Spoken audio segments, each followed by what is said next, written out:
কবি শক্তি চট্টোপাধ্যায়ের কলমে। অবনী বাড়ি আছো?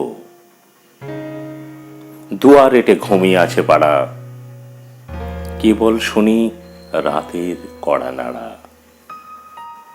অবনী বাড়ি আছো?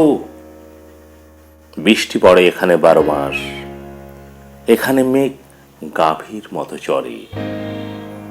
পরাণ মুখ সবুজ নালি ঘাস দুয়ার চেপে ধরে। অবনী বাড়ি আছো? আধেকলেন হৃদয়ে তুরুগামী, ব্যথার মাঝে ঘুমিয়ে পড়ি আমি। সহসা শুনি রাতের কড়া নাড়া। অবনী বাড়ি আছো?